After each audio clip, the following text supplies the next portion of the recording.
Assalamualaikum warahmatullahi wabarakatuh. Jumpa lagi bersama saya Hadi di channel Ngulik Sejarah. Pada video kali ini saya akan kembali lagi membacakan suatu kisah misteri yang kali ini berjudul Maharani. Tulisan ini ditulis oleh Manavila. Nantinya kalian juga bisa mengunjungi tweet beliau secara langsung. Yuk, daripada kita lama-lama, daripada kita penasaran bagaimana ceritanya, mari kita langsung saja menuju ke ceritanya. Perhatikan baik-baik karena ceritanya akan segera saya mulai.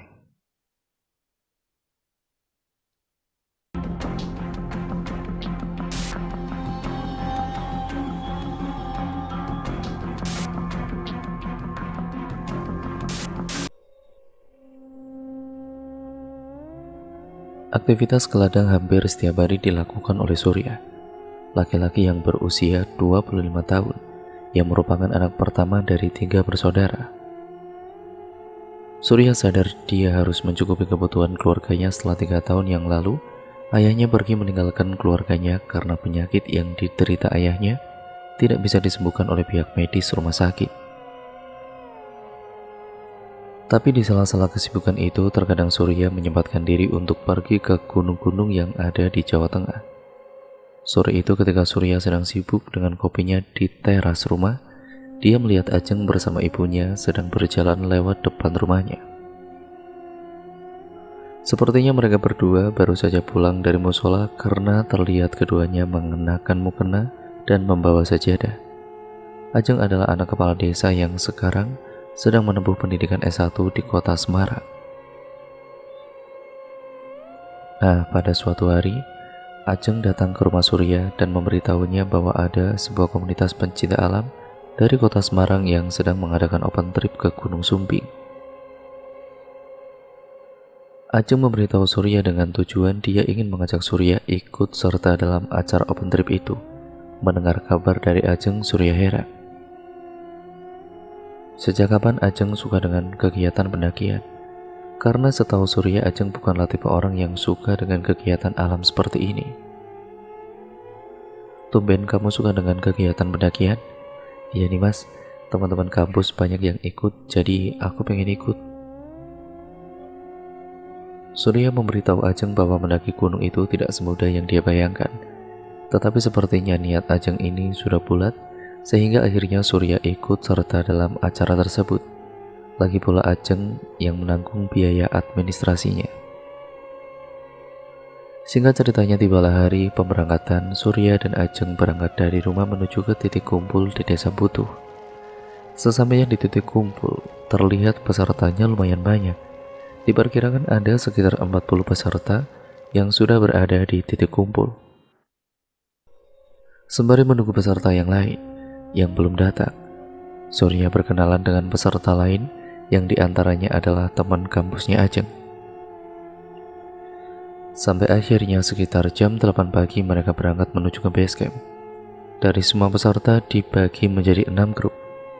Surya dan Ajeng mendapatkan grup 4 yang berjumlah 10 orang, yang setengah dari grup tersebut adalah teman kampusnya Ajeng. Surya dipilih sebagai ketua grup dan setelah grup terbagi, mereka istirahat sambil packing-packing, sekalian menunggu habis waktu Isya. Dan di situ, Surya mengobrol dengan salah satu admin untuk perkenalan dan saling berbagi pengalaman mendaki masing-masing. Dia adalah Mas Nanang dari Jogja. Setelah cukup istirahat, satu persatu grup mulai perjalanan. Perjalanan dimulai dari grup 1 disusul grup 2 dan seterusnya. Di grup 4, Surya berjalan di paling depan sebagai leader, disusul dengan 4 orang cowok, 4 cewek, dan 2 cowok di barisan yang belakang. Untuk Ajeng, dia berjalan di barisan nomor 7. Setelah sekitar 1 jam perjalanan, sampailah mereka di pos 1. Sesampainya di pos 1, sebagian grup berhenti untuk istirahat termasuk grup 4 yang dipimpin oleh Surya. Nah, ketika sedang berhenti itu, Surya bilang sama Ajeng, "Dek Ajeng, nanti kalau butuh saya panggil aja ya dari belakang." Dengan keadaan yang masih fit, Ajeng mengiyakan kata-kata Surya. Setelah kurang lebih 30 menit istirahat, grup yang dipimpin Surya melanjutkan perjalanan dan masih menyisakan 2 grup lain di pos 1. Beruntungnya waktu itu cuaca tidak ada tanda-tanda akan hujan, hanya sedikit kabut, tapi itu tidak mengganggu. Dan kemudian perjalanan mereka pun mereka lanjutkan. Setelah pos 1, jalur mulai masuk ke batas hutan, dan jalan yang mereka lewati masih berupa makadam yang sebagian sudah tersusun semacam anak tangga. Ini adalah kondisi jalan yang paling tidak disukai Surya, karena menurutnya itu sangat menguras tenaga, hingga beberapa kali Surya berhenti untuk mengatur nafas. Sambil berjalan, Surya menunduk, karena baginya berjalan sambil menunduk itu terasa lebih nyaman.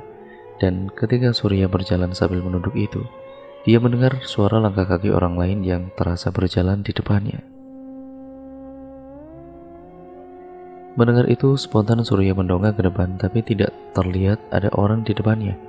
Dan ketika pandangan Surya sudah menghadap ke depan, suara langkah kaki yang tadinya terdengar itu sudah tidak terdengar lagi. Dari sini Surya mulai merasakan ada yang janggal. Dalam hatinya dia bertanya, siapa tadi yang berjalan di depanku? Lalu dia menoleh ke belakang, siapa tahu tadi ada salah satu dari anggotanya yang tanpa sadar mendahuluinya. Tapi terlihat di belakang jumlah anggotanya masih utuh 9 orang. Berarti tidak ada orang yang mendahuluinya, tapi yang terdengar tadi suara siapa? Surya mengabaikan itu semua. Dia menganggap kalau tadi dia salah dengar. Dia kembali fokus ke jalur yang dilewatinya. Beberapa menit kemudian, sudut tikungan pos 2 terlihat. Surya mempercepat jalannya sedikit meninggalkan mereka yang berjalan di belakangnya, hingga sampailah dia di pos 2. Sesamanya di pos 2, dia berteriak memberi semangat anggota grupnya. Ayo, semangat, kita sudah sampai di pos 2. Malam itu di pos 2 ada grup 3 yang sudah tiba terlebih dahulu, dan malam itu terlihat waktu sudah menunjukkan jam setengah 11 malam. Sesampainya semua di pos 2, mereka istirahat untuk melepaskan otot kaki. Surya menghampiri Ajeng yang waktu itu terduduk di anak tangga yang tersusun dari kayu dan menanyakan keadaannya, tapi sepertinya Ajeng masih kuat untuk melanjutkan perjalanan ini. Setelah kurang lebih 20 menit istirahat, mereka melanjutkan perjalanan lagi meninggalkan satu grup yang masih nyaman dengan istirahatnya. Surya meminta pada mereka semua agar tidak saling berjauhan karena mulai dari pos 2 ini, jalur mulai melipir tebing tapi tidak terlalu menanjak. Sambil berjalan, seringkali Surya bilang pada anggotanya,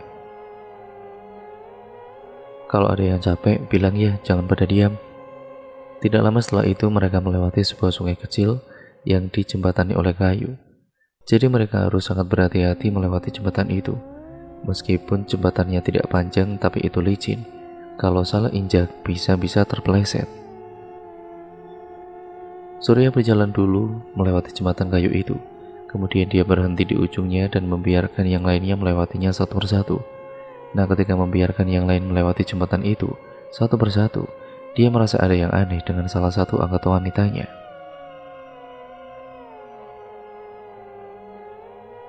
Ketika satu persatu mereka melewati jembatan itu, sekilas Surya melihat ada satu pendaki wanita yang sepertinya asing baginya, dan sebelumnya dia tidak melihat ada pendaki wanita ini di grupnya.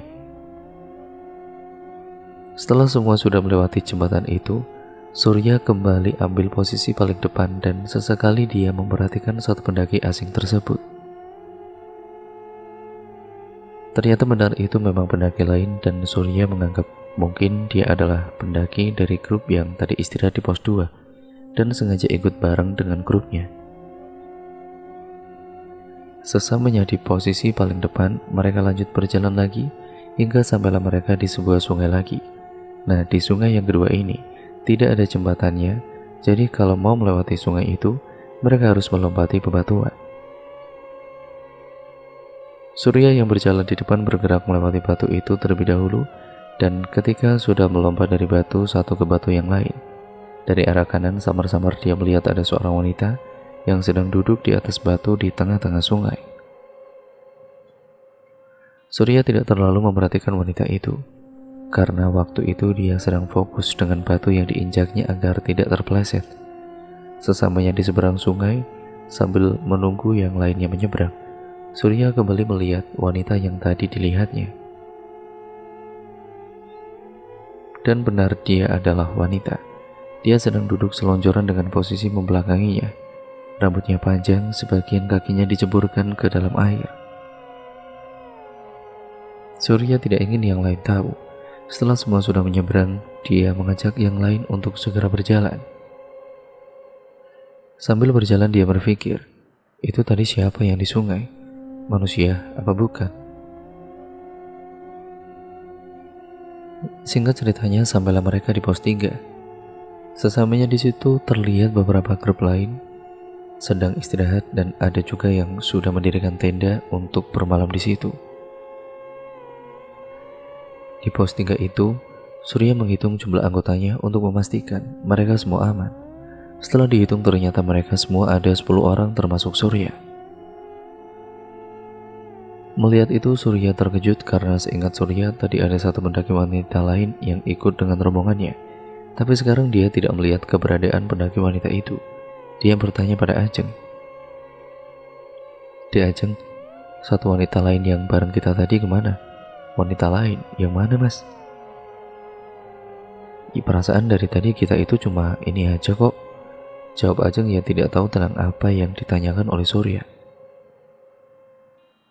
Mendengar penjelasan dari Ajeng, dia terheran. Padahal tadi dia melihat dengan jelas pendaki wanita itu ikut berjalan bersama grupnya.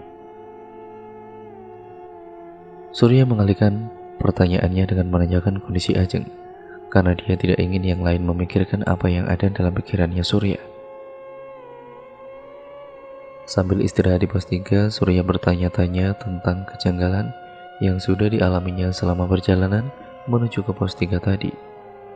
Mulai dari suara langkah kaki yang tidak terlihat, pendaki wanita yang ikut berjalan bersamanya, dan sosok wanita yang duduk di sungai tadi. Setelah cukup istirahat, Surya bertanya pada grupnya mau lanjut ke pos 4 apa camp di sini saja, dan mereka memutuskan untuk lanjut berjalan ke pos 4 saja dengan alasan agar besok summitnya itu tidak jauh-jauh. Perjalanan kembali dilanjutkan dengan posisi yang sama, yaitu Surya di paling depan. Di perjalanan menuju ke pos 4, Surya masih terus kepikiran tentang wanita itu, tapi ya sudahlah, kalau memang dia bukan manusia, semoga tidak mengganggu perjalanannya malam ini. Di pertengahan menuju ke pos 4 sayup-sayup, Surya mendengar ada suara gong yang dipukul 1 kali, hingga memecahkan konsentrasinya yang waktu itu fokus ke jalan yang dia lewati. Pertama, Surya menganggap mungkin dia salah dengar, tapi suara gong itu berbunyi lagi untuk yang kedua kalinya, hingga membuat Surya berpikir, suara apa tadi? Apa di bawah ada orang hajatan? Setelah bunyi kedua terdengar sambil berjalan, Surya memasang telinganya untuk kembali mendengarkan suara itu. Dan ternyata benar, suara gong itu berbunyi lagi untuk yang ketiga kalinya, dan suaranya berasal dari arah lembah. Seketika itu bulu kuduk berdiri, dan di saat yang bersamaan tiba-tiba Ajeng yang tadinya berjalan di barisan nomor 7 berpindah ke belakang Surya dengan raut wajah yang ketakutan. Melihat itu, Surya bertanya, "Di Ajeng kenapa?" Ajeng hanya menggelengkan kepala dengan tatapan ke bawah sambil berjalan. Semua mata anggota tertuju pada Ajeng dan Surya. Karena tidak ingin membuat semuanya panik, Surya berusaha menetralkan situasi. "Jalannya jangan jauh-jauh ya, yuk semangat yuk," ucap Surya dilanjut memegang tangannya Ajeng. Sebenarnya Surya ingin menanyakan apa yang terjadi pada Ajeng, tapi untuk sekarang waktunya belum tepat. Maka dia menyimpan pertanyaannya itu untuk nanti menunggu waktu yang pas untuk menanyakan. Perjalanan masih berlanjut. Terlihat Ajeng sudah lebih tenang dari sebelumnya. Entah dia sudah merasa tenang atau masih ketakutan. Singkat ceritanya, sampailah mereka di pos 4 pada pukul 12:30 dini hari. Terlihat Mas Nanang sedang menunggu semua peserta di sebelah tendanya. Sesamanya di situ mereka mendirikan tenda yang dibawa masing-masing untuk bermalam di pos 4. Terlihat sebagian pendaki lainnya sudah istirahat di dalam tendanya masing-masing, dan sebagian lagi masih sibuk memasak makanan. Setelah tenda sudah berdiri, Surya menemui Mas Nanang untuk memberitahunya kalau grup 3 sudah sampai di pos 4. Surya kembali ke tenda yang sudah dia dirikan tadi, dan terlihat Ajeng sedang duduk di dalam tenda Surya dengan posisi jongkok menempelkan dagunya di atas lutut. Melihat keberadaan Ajeng di situ, Surya bertanya, "Loh, Dek Ajeng kok di sini? Aku tidur di sini sama kamu ya, Mas. Lah kenapa nggak di tenda kamu sendiri, Dek? Aku takut, Mas. Aku habis melihat wanita yang seperti sinden pas jalan tadi." Mendengar itu, Surya segera menutup pintu tendanya dan lanjut bertanya kepada Ajeng, "Sinden kayak gimana, Dek?" "Nggak tahu, Mas. Orangnya cantik, memakai jarik batik dan memakai selendang merah." Jawaban itu membuat Surya berpikir, mungkin itu sebabnya tadi Ajeng terlihat ketakutan, dan apa itu ada hubungannya dengan suara gong yang kudengar tadi. Akhirnya Surya mengizinkan untuk Ajeng tidur di tendanya. Karena tidak ingin membuat suasana semakin mencekam, Surya mengajak Ajeng untuk keluar tenda dan berkumpul dengan teman-teman lainnya. Sesamanya di luar tenda, mereka berkumpul dengan yang lain untuk makan-makan dan ngopi. Ketika sedang duduk santai di tengah keramaian camp, Surya melihat ada pendaki wanita yang sepertinya itu adalah pendaki wanita yang ikut berjalan dengan rombongannya tadi. Dia sedang duduk selonjoran bersandar di pohon. Karena penasaran, Surya meminta Ajeng untuk tetap di posisi duduknya dan akan menghampiri wanita tersebut. Setelah dihampiri, Surya bertanya pada wanita itu, "Permisi, Mbak, kamu dari grup berapa?" Dengan suara lembut pendaki wanita itu menjawab, "Saya dari grup 5, Mas. Mbak tadi yang ikut jalan bareng grup 4 ya, setelah pos 2. "Oh iya betul, Mas." Akhirnya Surya menemukan jawaban atas kejanggalan yang tadi sempat dia rasakan, bahwasanya yang jalan dengan grupnya itu memang benar-benar pendaki wanita ini. Setelah itu Surya pamit pada pendaki wanita itu untuk kembali ke tempat Ajeng. Ada sedikit rasa sesal di benak Surya karena dia tidak sempat menanyakan nama pendaki wanita itu. Sesamanya di tempat Ajeng yang sedang duduk, Ajeng bertanya, "Dari mana, Mas?" "Oh, itu tadi ada pendaki wanita yang tadi jalan sama kita." "Yang pas kapan, Mas?" "Yang tadi loh, Dek, yang saya tanyakan di pos 3. Ternyata dia dari grup 5 yang ikut jalan bareng kita dari pos 2. Dengan nada kaget, Ajeng lanjut berucap, "Yang benar, Mas. Aku nggak lihat ada orang lain yang jalan sama kita. Terus yang di pos 2 itu bukan grup 5 tapi grup 3. Mendengar penjelasan itu, Surya baru ingat, ternyata benar apa yang dikatakan Ajeng, bahwa yang di pos 2 itu tadi itu bukan grup 5 melainkan grup 3. Spontan Surya kembali melihat ke arah wanita yang ditemuinya tadi, dan ternyata wanita itu sudah tidak ada di tempatnya. Keanehan kembali menghantui Surya, tapi di depan Ajeng dia berusaha bersikap tenang. Dia bilang sama Ajeng, "Oh, berarti aku salah orang." Malam semakin larut, terlihat beberapa pendaki lain sudah masuk ke tendanya masing-masing untuk istirahat. Surya pun mempersilahkan Ajeng untuk masuk ke dalam tenda dan istirahat, sedangkan Surya, dia masih sibuk dengan kopinya yang belum habis. Ketika Surya hendak menghabiskan kopi terakhir, dia tersentak karena sayup-sayup dia mendengar lagi suara gong yang sama persis seperti yang didengarnya tadi. Dia memasang telinga dan mencoba mendengarkan lagi suara gong itu. Tapi sudah beberapa menit dia memasang telinga, suara itu sudah tidak terdengar lagi. Lalu di saat yang bersamaan, terlihat pendaki wanita yang tadi ditemui oleh Surya itu sedang berjalan di antara tenda pendaki lain. Dia melupakan suara gong yang tadi didengarnya dan segera menghampiri wanita itu untuk mencari tahu keanehan yang sudah dia rasakan. Sesamanya di tempat wanita itu, Surya dipersilakan duduk hingga akhirnya mereka duduk berdua di sebelah api unggun yang tadi dibuat pendaki lain. Percakapan pun berlangsung antara Surya dan pendaki wanita itu, mulai dari berkenalan, bertanya tempat tinggal dan kesibukan masing-masing. Tadi yang tujuannya Surya ingin cari tahu tentang keanehan yang dirasakan itu hilang. Bagi Surya, itu sudah tidak penting lagi setelah mengetahui nama dan tempat tinggal wanita itu. Dia adalah Rani, begitulah Surya menyebutnya. Raut wajahnya mengeluarkan aura yang bersinar. Dia wanita yang sangat anggun, bertempat tinggal di sebuah desa yang letaknya tidak jauh dari lereng Gunung Sumbing. Ternyata percakapan mereka berdua bisa membuat hati Surya luluh dengan keanggunan Rani hingga dia mempunyai niat untuk mengenal Rani lebih jauh lagi. Karena malam semakin larut, Surya mempersilahkan Rani untuk istirahat, dan begitupun dengan Surya. Dia kembali ke tendanya untuk istirahat. Sesamanya di dalam tenda, Surya merebahkan badannya di sebelah Ajeng yang waktu itu sudah tidur pulas sambil terus memikirkan Rani sebelum dia tidur. Aku baru kenal sama Rani, tapi kenapa tiba-tiba hatiku merasa cocok, ucap Surya dalam hati. Pagi pun tiba. Pagi itu terdengar suara berisik dari pendaki lain dari luar tenda yang sudah bangun terlebih dahulu. Mendengar itu, Surya lekas membangunkan Ajeng yang masih dengan tidurnya. Pagi itu cuaca cukup hingga semua pandangan tidak dapat dilihat, tapi beruntungnya tidak turun hujan. Terlihat beberapa pendaki lain sedang bersiap-siap, dan ada juga yang sudah pergi meninggalkan tenda untuk summit ke puncak. Surya sedang berdiri di depan tenda memperhatikan mereka, dan tentu dia sedang mencari Rani. Tapi pagi itu Rani tidak terlihat, entah belum bangun atau mungkin sudah berjalan summit dulu.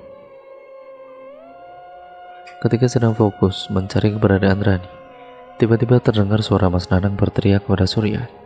"Mas Surya, nggak summit mas?" "Iya mas, ini mau siap-siap summit." Surya berjalan mendekati Mas Nanang dan akan menanyakan anggotanya yang bernama Rani. "Mas, anggotanya ada yang bernama Rani nggak?" "Waduh, nggak ngerti aku mas. Data peserta dibawa sama Doni." "Kenapa Mas Surya?" "Bagus ya anaknya," hehe, jawab Mas Nanang dengan bercanda. Doni adalah salah satu admin dalam open trip kali ini, dan pagi itu Doni sudah berjalan summit bersama dengan sebagian peserta. Setelah cukup bercakap-cakap, Surya kembali ke tenda untuk sarapan dan mempersiapkan perbekalan yang akan dibawa summit ke puncak. Sesamanya di tenda, terlihat Ajeng sedang duduk di posisi bersila dengan sleeping bag yang masih menutupi badannya. Surya mengajak Ajeng untuk sarapan untuk mengisi tenaga sebelum summit ke puncak. Lalu Ajeng berkata pada Surya, "Mas, aku habis mimpi gak enak." "Mimpi apa, Dik?" "Aku ketemu wanita yang aku ceritakan tadi malam, dan ada Mas Surya di situ." Untuk mimpinya cukup panjang. Intinya, di dalam mimpi itu Ajeng sedang berada di sebuah desa dan melihat wanita itu sedang menari di sebuah pertunjukan khas Jawa dengan musik kending yang mengiringinya. Mendengar itu, Surya tidak terlalu memikirkannya. Dia meminta pada Ajeng untuk mengabaikan dan menganggapnya sebagai bunga tidur.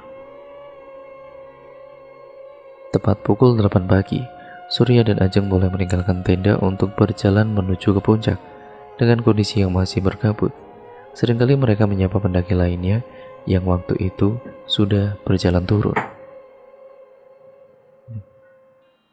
Kira-kira di pertengahan jalan menuju ke puncak, dari sela-sela kabut yang tebal, Surya melihat ada satu orang yang sedang duduk seorang diri. Melihat itu, Surya mengajak Ajeng untuk sedikit mempercepat jalannya dan akan menghampiri pendaki itu untuk diajak bareng. Sesamanya di sana, Surya sedikit kaget. Ternyata pendaki itu adalah Rani. Dia sedang duduk selonjoran dengan kain merah yang melilit di lehernya, menambah keanggunan dirinya di mata Surya. Surya pun bertanya kenapa dia berada di sini sendirian, dan di saat yang bersamaan Ajeng mencubit pinggangnya Surya, seakan dia ingin mengatakan sesuatu tapi tidak ingin diketahui Rani. "Gak apa-apa mas, aku nunggu temanku masih di bawah," jawab Rani dengan suara lembutnya. Lalu Ajeng mengajak Surya untuk kembali melanjutkan perjalanan dengan alasan teman kampusnya sudah menunggu di atas. Surya meminta maaf kepada Rani karena tidak bisa menemani menunggu temannya karena harus menuruti permintaan Ajeng. Di sisi lain, Surya paham dengan maksud Ajeng yang sepertinya ingin mengatakan sesuatu tapi tidak di sini. Dengan senang hati Rani mempersilahkan mereka untuk berjalan dulu. Setelah cukup jauh berjalan pada kali itu meninggalkan Rani, barulah Ajeng berkata, "Mas Surya kenal dengan anak tadi?" "Baru kenal selama di camp." "Kenapa memangnya?" "Dia mirip wanita yang aku ceritakan ke kamu, Mas." "Yang benar kamu, Dik?" "Iya, Mas, dia mirip sekali. Wanita yang ada di dalam mimpiku. Dan dia juga membawa selendang merah itu." "Yang benar kamu. Dia namanya Rani. Semalam aku ngobrol banyak sama dia." "Ya ampun Mas, beneran deh." Mendengar penjelasan dari Ajeng muncullah sedikit pertanyaan dalam benak Surya tentang sosok Rani. Singkat ceritanya, sambil mereka di puncak sejati Gunung Sumbing. Sesamanya di sana, kabut masih menyelimuti seluruh puncak hingga mereka tidak dapat menikmati pemandangan yang bagus yang mereka inginkan. Pantas saja tadi mereka sering menjumpai beberapa pendaki yang sudah turun. Mungkin karena keadaan puncak yang seperti ini, di puncak Ajeng berkumpul dengan teman kampusnya untuk mengabadikan momen bersamanya. Di saat yang bersamaan, Surya berjalan keliling puncak untuk menikmati suasana yang ada. Lalu dari arah bawah, dia melihat Rani sedang berjalan seorang diri menuju puncak. Melihat itu, Surya segera menghampirinya walaupun harus berjalan sedikit turun. Sesamanya di tempat Rani, dia berkata, "Loh Mbak Rani, mana teman-teman kamu?" "Masih di bawah Mas, aku tinggal saja soalnya lama banget." Lalu Rani terduduk di pinggir jalur dan Surya pun ikut duduk bersamanya. Dia terus memperhatikan Rani dan lagi-lagi wajahnya mengeluarkan aura yang bersinar di mata Surya. Dia mengingat-ingat dengan apa yang dikatakan oleh Ajeng tadi. Perhatian Surya ke Rani itu tiba-tiba pecah ketika Rani mengucapkan sesuatu kepada Surya. "Mas, ibuku lagi cari menantu. Kamu datang ke ibu, siapa tahu ibu suka dengan kamu." Bergetar rasanya Surya mendengar ucapan itu. Rasanya apa yang diucapkan Rani baru saja itu tidak nyata. Lalu dia menjawab, "Loh Mbak Rani ini kan orangnya cantik, apa tidak punya calon?" "Soal mantu ibuku orangnya pilih-pilih Mas. Tapi aku bukan orang kaya loh Mbak. Aku hanya bekerja di sawah peninggalan ayahku.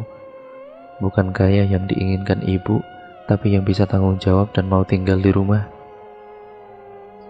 Surya yakin kalau Rani ada perasaan dengannya, karena kalau tidak, dia tidak akan berkata seperti ini kepadanya. Surya pun menanyakan tempat tinggal Rani, dan kalau ada waktu dia bersedia akan datang ke rumahnya. Tapi Rani tidak memberitahu tempat pastinya. Dia hanya mengatakan kalau dia tinggal di sebuah desa yang letaknya tidak jauh dari lereng Gunung Sumbing. Dan Rani juga berkata, kalau Surya ingin datang, tanyakan nama Rani pada penduduk desa, maka dia akan tahu di mana Rani tinggal. Surya kemudian berpikir, baginya Rani adalah orang yang menjaga baik-baik kepribadiannya, dan perkataan dari Rani itu, Surya menganggap ini adalah sebuah tantangan. Mengingat umur Surya yang sekarang sudah menginjak 28 tahun, dia berniat untuk datang ke rumahnya nanti setelah pendakian ini. Tidak lama kemudian terdengar suara Ajeng berteriak dari atas memanggil Surya untuk mengajaknya turun. Surya pun mengajak Rani untuk ikut ke atas, tapi dia memilih untuk duduk di sini menunggu teman-temannya, dan Surya tidak ingin memaksanya. Akhirnya dia berpamitan pada Rani untuk kembali ke atas dan membiarkan Rani tetap di situ. Sesamanya kembali di atas, Ajeng bertanya pada Surya, "Ngapain kamu di sana, Mas?" "Itu ada anak yang ketemu kita pas naik tadi." Surya pun mengajak Ajeng untuk kembali berjalan untuk turun bersama 3 teman kampusnya Ajeng. Ketika berjalan terlihat Rani sudah tidak ada di tempatnya tadi. Mungkin dia sudah bertemu dengan teman-temannya dan sedang berada di tempat lain. Kabut masih cukup tebal menghalangi perjalanan turun mereka. Di tengah-tengah perjalanan turun itu, tiba-tiba dari belakang salah satu teman kampusnya Ajeng ini berteriak memanggil Surya. "Mas Surya, ini Ajeng kenapa Mas?" Spontan Surya menoleh ke belakang dan terlihat Ajeng sedang melotot terpaku menatap ke arah jurang. Dengan sigap, Surya mendatangi Ajeng. Beberapa kali dia memanggil-panggil nama Ajeng, tapi tidak ada respon sama sekali. Dia hanya terus melotot ke arah jurang seperti melihat sesuatu. Surya pun mengarahkan pandangannya ke arah yang dilihat Ajeng, tapi hanya kabut yang dia lihat. Lalu Surya menutup kedua mata Ajeng dengan satu tangannya. Tidak lama kemudian Ajeng sadar. Dengan keadaan yang ketakutan, dia menyembunyikan pandangannya di bahunya Surya sambil bilang, Mas, aku takut mas.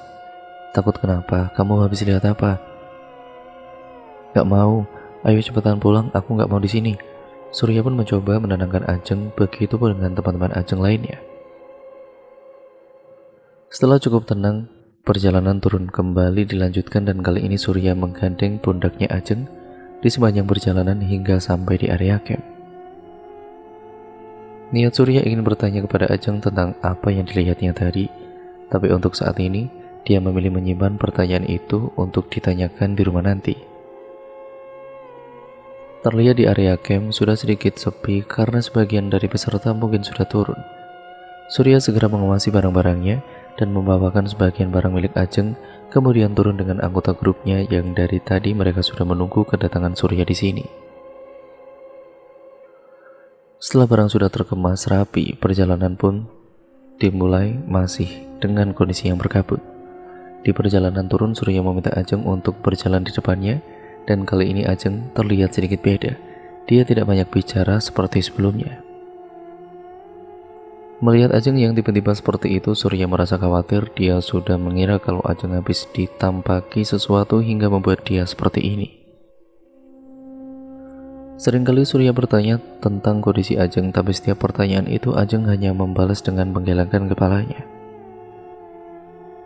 Di pertengahan antara pos 3 menuju pos 2, tiba-tiba Ajeng menghentikan langkah kakinya dan pandangannya melotot ke depan. Melihat Ajeng yang seperti itu, Surya bertanya, "Kenapa, Dik? Ayo jalan biar cepat sampai di bawah." Tapi Ajeng dengan tetap di posisinya, tanpa menjawab pertanyaan Surya. Surya mengikuti arah pandangan Ajeng, tapi yang terlihat hanya jalan setapak yang mereka lewati. Tidak lama kemudian tiba-tiba badannya Ajeng lemas hingga akan terjatuh, tapi beruntung ada Surya yang dengan sigap meraih badannya Ajeng sebelum dia jatuh. Surya panik melihat Ajeng yang tiba-tiba seperti itu, begitupun teman-teman lainnya. Beberapa kali dia mencoba menyadarkan Ajeng, tapi tidak membuahkan hasil. Ajeng masih dengan kondisinya yang lemas dan matanya melotot ke arah depan. Terdengar suara teman-temannya saling bersahutan. "Kenapa itu Ajeng, woi? Kayaknya kesurupan, jangan asal bicara kamu." Lalu salah satu teman kampusnya Ajeng mendatangi Surya yang masih menahan badannya Ajeng agar tidak jatuh. Dia berucap pada Surya, "Mas Surya, di puncak tadi Ajeng itu tadi bilang mas ke aku. Katanya dia didatangi oleh orang seperti sinden. Terus dia mau diajak, tapi gak tahu kemana. Makanya dia cepat-cepat ngajak turun." Mendengar penjelasan itu, Surya berpikir, apa itu sinden yang dimaksud kemarin?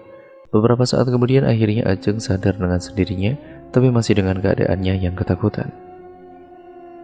Setelah sudah sadar itu, Surya bertanya pada Ajeng, "Di Ajeng, kamu habis lihat apa?"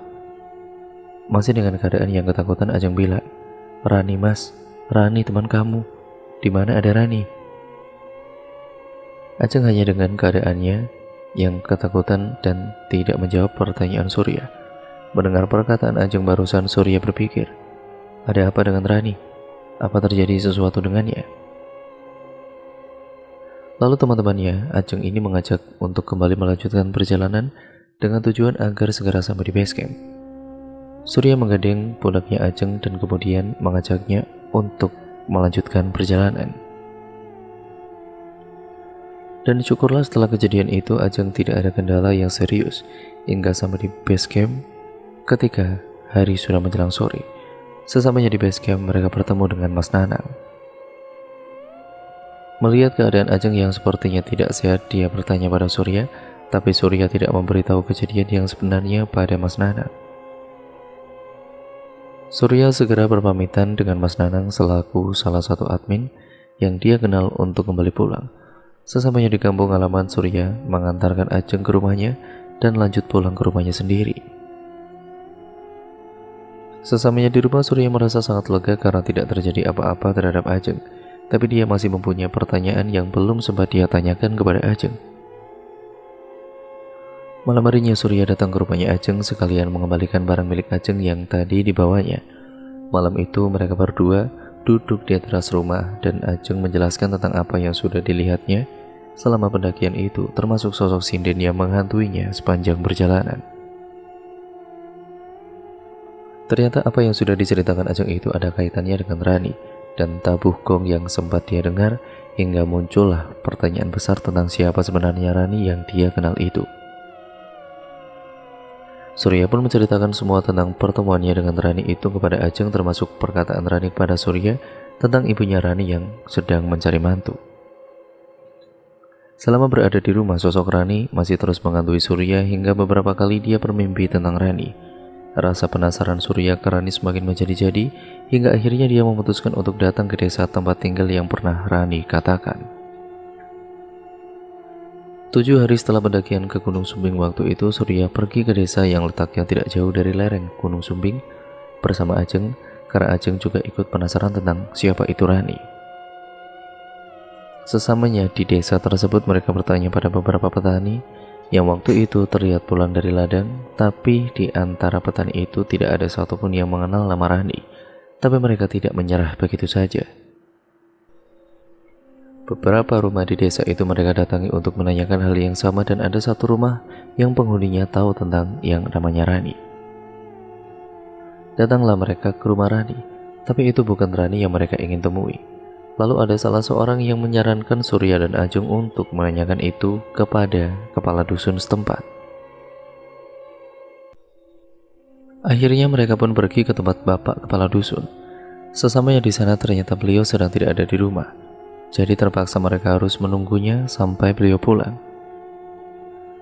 Setelah 30 menit menunggu, akhirnya beliau datang dan mereka dipersilakan masuk. Di ruang tamu, Surya bertanya dan menceritakan tentang Rani yang dia temui di Gunung Sumbing waktu itu. Mendengar cerita dari Surya, bapak kepala dusun terlihat sedikit kaget, lalu beliau mengatakan tentang siapa itu sebenarnya Rani. Rani itu memang warga kampung sini. Namanya adalah Maharani. Dia anak tunggal, cantik dan mahir dalam menari. Sampai banyak laki-laki yang menginginkan Rani menjadi istrinya. Tapi nasibnya Rani menderita karena ibunya tidak ingin Rani punya suami orang biasa. Sampai suatu ketika ada laki-laki yang mempunyai dendam pada Rani dan keluarganya, sampai akhirnya dia menggunakan ilmu hitam untuk membuat Rani dan keluarganya menderita, hingga akhirnya Rani dan keluarganya meninggal dunia karena ilmu hitam tersebut. Mendengar penjelasan dari bapak kepala dusun, mereka syok, terutama Surya. Dia merasa antara sedih dan kasihan. Sedih karena ternyata Rani yang dia kenal itu bukan Rani yang sebenarnya, dan kasihan karena mendengar nasib yang Rani alami seperti itu. Jadi kesimpulannya, Rani itu mempunyai nama Maharani. Dia orangnya cantik dan pandai menari, sampai-sampai banyak pria yang menginginkan Maharani sebagai istrinya. Tapi ibunya Maharani ini tidak ingin dia mempunyai suami orang biasa. Dalam artian, yang diinginkan ibunya itu adalah laki-laki yang bisa memahami keadaan keluarganya, karena Maharani adalah putri satu-satunya yang hanya tinggal bersama ibunya. Tapi nasib berkata lain, ketika ada seseorang yang mempunyai dendam dan sengaja menggunakan ilmu hitam untuk mencelakai Rani dan juga ibunya. Dan akhirnya cerita pun selesai sampai di sini ya teman-teman. Terima kasih untuk kalian semua yang sudah menyimak video kali ini dan cerita kali ini. Jangan lupa untuk kalian like, komen, dan share video kali ini sebanyak-banyaknya, agar kalian terus membantu channel ini berkembang menjadi channel yang jauh lebih baik lagi. Dan jangan lupa pula untuk kalian subscribe untuk kalian yang belum, dan nyalakan tombol lonceng notifikasinya, agar kalian tidak ketinggalan video terbaru selanjutnya dari channel ini. Dengan cara kalian subscribe dan juga menyalakan tombol lonceng notifikasinya, maka dari itu kalian akan terus mendapatkan notifikasi video terbaru dari channel ini. Terima kasih atas supportnya selama ini ya teman-teman. Tanpa kalian channel ini tidak akan sampai sekarang ini. Dan jangan lupa pula untuk kalian tetap ambil pembelajarannya apapun yang terkandung dalam cerita kali ini. Yang baik kalian ambil, yang buruk kalian buang jauh-jauh, dan jadikan itu sebagai pembelajaran untuk kita semua, agar kita menjadi manusia yang jauh lebih baik lagi ke depannya. Sekian dan terima kasih, video ini saya akhiri. Sampai berjumpa di video terbaru selanjutnya dari channel Ngulik Sejarah. Wassalamualaikum warahmatullahi wabarakatuh.